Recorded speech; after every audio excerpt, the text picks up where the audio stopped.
Itu dengan istighfar. Kan saya sering katakan, ibu-ibu kalau kita bilang astagfirullah, astagfirullah, itu cukup 2 menit sampai 100 kali. Ibu-ibu kalau salat Nabi yang paling singkat, Allahumma sholli ala Muhammad, terus dihitung 100 kali, tidak lebih dari 3 menit. Masih lebih, baca la ilaha illallah wahdahu la syarikalah lahul mulku wa lahul hamdu wa ala kulli syai'in qadir, ping 100 kalau kuat. Selesai, masih kuat. Subhanallah bihamdi, subhanallah azim, terus sampai kuat. Yakin ibu-ibu, kalau kita merutinkan doa-doa dan zikir itu, akan kita dapatkan sebuah keajaiban. Bukan tahu-tahu punya mobil Lamborghini, nggak ada. Tapi keajaiban yang Allah berikan kepada kita berupa kemudahan, kesehatan, ketenangan jiwa. Nah, seluruh kaum muslimin minimal Semarang sakabehane ngamal ke itu, insya Allah rumah sakit sepi. Kenapa? Sudah diberikan kata kuncinya. Sampai kata Syekh Al-Abadi Madinah Syekh bin Baz rahimahullah ta'ala itu, dia tiap malam memang tidur maksimal 4 jam. Beliau tahajud tiap malam. Bila beliau tahajud itu dari jam 2 dan jam 3 selesai, maka menunggu subuh dia nggak tidur. Dia jalan di rumahnya itu, di halaman rumahnya, melanjutkan hafalan yang dia baca ketika sholat. Bila tadi dia hatam surat Ali Imran 200 ayat, maka dia baca An-Nisa ambil hafalan sampai subuh. Enggak, kalau saya sambil jahit ada pesanan, nggak apa-apa, sambil istighfar sambil ngaji. Nah, di ayat ini Allah katakan berikutnya mereka kerjakan di antara ihsan yang mereka lakukan adalah wabil asharihum yastaghfirun.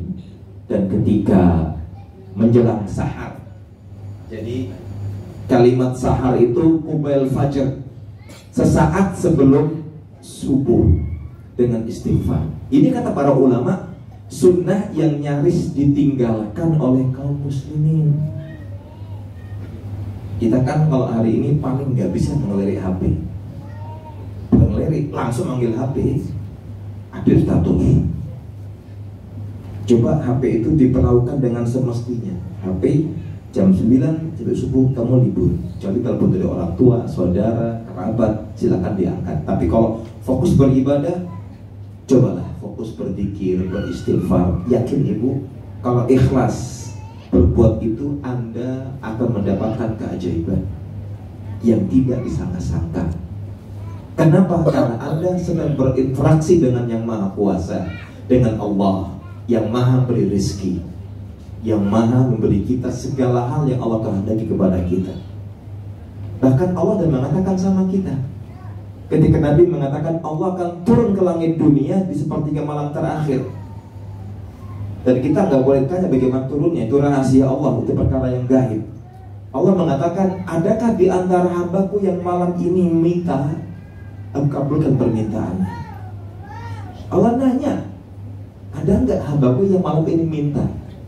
Adakah hambaku malam ini memohon kepadaku perlindungan, aku lindungi dia? Subhanallah. Adakah hambaku yang merengek menangis minta kepada aku kabulkan permintaannya? Itu janji Allah kepada kita. Makanya orang yang sering tahajud atau juga sholat duha, baca Al-Quran, zikir, tidak akan pernah merasa dalam himpitan, dalam pungkungan, dalam keputusasaan. Nggak ada, semua tenang, di bawah tenang semuanya. Tidak ada rasa gundah ataupun rasa gelisah sama sekali. Lalu ketika Allah mengatakan wabil asharum yastaghfirun, menjelang sahur atau sahar sebelum fajar, mereka berbanyak dengan istighfar. Ustaz katanya suruh doa, boleh, tapi habiskan doa kita ketika sujud.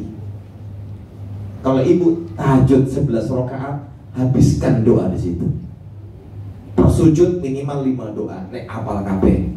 Ya, kalau misalnya itu ada 11 kali sujud, per sujud 5 doa, jadi berapa doa semuanya? 5 kali 11 55. Padahal di Al-Quran ada minimal 44 doa, di hadis ada minimal 100 doa, nek kuat. Maka habiskan doa itu ketika sujud kalau kuat. Kenapa? Nabi sudah bilang sama kita, paling dekatnya seorang hamba dengan Tuhannya, dengan Allah kapan? Ketika dia sujud. Tidak ada dalil yang mengkhususkan harus sujud terakhir, tidak ada. Tapi setiap kali sujud, fa'aktsiru fihi minad du'a, perbanyak oleh kalian ketika sujud berdoa. Terutama ketika sholat sunnah di rumah terutama, ya, apalagi pas tahajud atau sholat duha, perbanyak. Tinggal dibagi ibu. Kalau 11 kali sujud punya 50 doa, selesai sudah itu. Yang mau ulang-ulang, spesialkan. Doa untuk orang tua, untuk pasangan, untuk anak-anak, diulang terus, silahkan. Allah gak akan membiarkan kita dalam penderitaan selama kita mau mendekat kepada Allah Rabbul Izzah. Karena itu yang Allah janjikan kepada hambanya. Kata Allah, waktunya sudah habis ini. Habis ya. Baik, kita tutup dengan mungkin ada tanya sebelum kita tutup dengan doa. Wallahu ta'ala a'lamu bishawab. Silakan ibu, ada pertanyaan mungkin? 1 atau 2, silakan. Mau pakai mic dulu? Mau pakai mic? Saya mau tanya Ustadz, kalau doa dalam sujud itu boleh dengan bahasa Jawa atau dibatin atau dilahirkan? Iya. Baik. Terima kasih. Sama-sama. Bismillah, alhamdulillah, wassalatu wassalamu ala khairil khalqillah, ma ba'd. Masalah doa terlebih dalam sujud, pertama Allah mengatakan kepada kita di ayat ke-60 surat Ghafir, surat Mu'min, wa qala rabbukum ud'uni astajib lakum. Dan ingat ketika Tuhanmu berfirman, berdoalah kepadaku, mintalah kepadaku, mohonlah kepadaku, akan dijabai doa kalian. Syekh Profesor Dr. Abdul Razak bin Abdul Musnad Abbad mengatakan, di hadis Nabi dan ayat tadi tidak ada ulama yang memahamkan kepada kita doanya harus bahasa Arab. Walaupun secara kajian ilmiah para ulama ahli hadis mengatakan doa yang paling utama itu adalah doa yang ada di Al-Quran. Ibu, pertama, nek mampu menghafal. Di Al-Quran tidak kurang 40 doa, nggak kurang ya, lebih 40 mana. Di Al-Baqarah ada 5, Ali Imran 11 doa, 10 doa, Al-Ma'idah minimal ada 2 doa, Al-A'raf ada sekitar mungkin 6 atau 5 doa, dan seterusnya. Kalau bisa menghafal bagus dari Al-Quran. Yang kedua dari hadis Nabi Muhammad SAW, banyak itu ratusan. Yang ketiga kalau ketemu dengan bahasa Arab, nggak bisa maka dengan bahasa apapun yang kita mau, ya. Jawa boleh, Inggris boleh, Madura boleh, bahasa Makassar juga boleh, bahasa Kalimantan boleh, bahasa Bali boleh, bahasa Bugis juga boleh. Loh, apa Allah ngerti Ustaz? Ibu kira orang Cina tuh udah balik bahasa Jawa? Hah? Orang Cina doanya gimana? Gusti Allah kula paringi atau kata enggak, bahasa Cina mereka. Orang Jerman yang Muslim, Inggris yang Muslim, ya, orang Belanda, orang Afrika, dan lain sebagainya. Yang mereka pakai bahasa Perancis, ya bahasa Belanda, bahasa Inggris, bahasa Cina. Karena Allah yang menciptakan manusia dan Allah yang tahu bahasa kita. Sehingga memang yang lebih utama itu menggunakan doa yang tertuang dalam Al-Quran. Yang kedua yang biasa dibaca Nabi, Ibu. Yang ketiga dengan bahasa Arab. Yang keempat gak nemu dengan bahasa kita.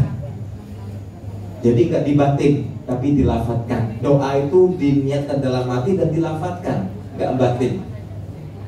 Bah, abang dua, wis, kapan nang, piok nang hatiku. Enggak, doa itu dilafatkan, ya.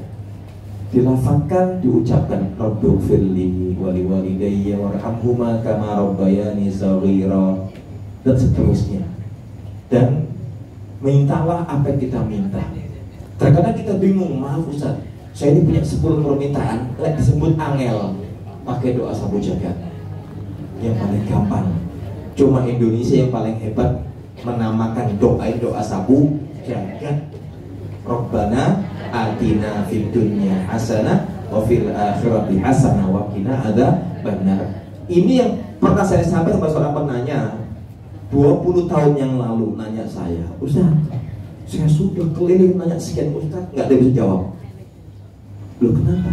Saya minta doa, toko saya rame, anak saya soleh-soleha, masuk ke kampus ternama, istri saya lulus soleha, mobil saya ada kecelakaan. Mereka bingung mana mau doanya. Yang salah ente, dia bilang. Loh kok saya yang salah? Karena nggak pernah ngaji. Jangan ngaji Ustaz. Itu doanya deh. Ustaz ada. Saya minta istri saya cantik, bisa.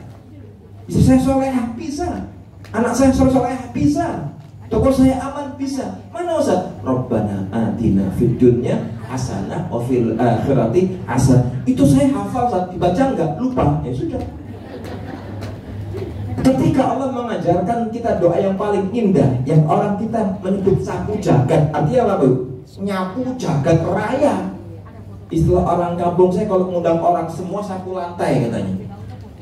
Itu keindahan doa. Rabbana, ya Allah ya Rabb kami, atina, anugerahkan, berikan kepada kami kebaikan di dunia, semua kebaikan. Istri baik dan solehah, kebaikan enggak? Anaknya nurut solehah, kebaikan. Di tetangganya baik-baik, itu kebaikan. Mobil nggak pernah ganti, nggak pernah bermasalah, kebaikan. Ya, aman dari gangguan, semua kebaikan. Sehat itu kebaikan. Wa fil akhirah, puncaknya agar di akhir kelak Engkau berikan kami kebaikan ya Allah. Wa qina adzabannar, dan jagalah, selamatkanlah kami dari siksa api neraka. Jadi silakan ketika udah mentok nggak nemu lafaz doa yang pas untuk kita minta, lafazkan dengan bahasa kita, silakan. Dengan Jawa halus boleh, Jawa kasar juga boleh. Ya. Boleh. Yang penting kita minta sama Allah dengan bahasa apapun, okay? Dengan bahasa apapun. Karena Allah yang menciptakan manusia dan Allah tahu bagaimana bahasa kita. Baik Ibu-ibu, kita tutup dengan doa. Semoga Allah mengabulkan doa kita. Bismillahirrahmanirrahim. Allahumma shalli ala Muhammad wa ala ali Muhammad kama shallaita ala Ibrahim wa ala ali Ibrahim innaka Hamidum Majid. Allahumma barik ala Muhammad wa ala ali Muhammad kama barakta ala Ibrahim wa ala ali Ibrahim fil alamin innaka Hamidum Majid. Rabbana ighfir lana wa liwalidayna warhamhuma kama rabbayana shighara. Rabbana hab lana min azwajina wa dhurriyyatina qurrata a'yun waj'alna lil muttaqina imama. Allahumma qfina bihalalika an haramik waghnina bifadlika amman siwak. Allahumma ya muqallibal qulubi tsabbit qulubana ala dinik wa ya musarrifal qulubi sarrif qulubana ala ta'atik. Rabbana zalamna anfusana wa illam taghfir lana wa tarhamna lanakunanna minal khasirin. Allahumma inna nas'alukal jannah wa ma qaraba ilaiha min qawlin wa amal wa na'udzubika minan nar wa ma qaraba ilaiha min qawlin wa amal. Rabbana taqabbal minna innaka antas samiul alim wa tub alaina innaka antat tawwabur rahim. Rabbana atina fid dunya hasanah wa fil akhirati hasanah wa qina adzabannar wa akhiru da'wana alhamdulillahi rabbil alamin. Demikian yang saya sampaikan. Subhanakallahumma bihamdika asyhadu an la ilaha illa anta astaghfiruka wa atubu ilaik. Wassalamualaikum warahmatullahi wabarakatuh.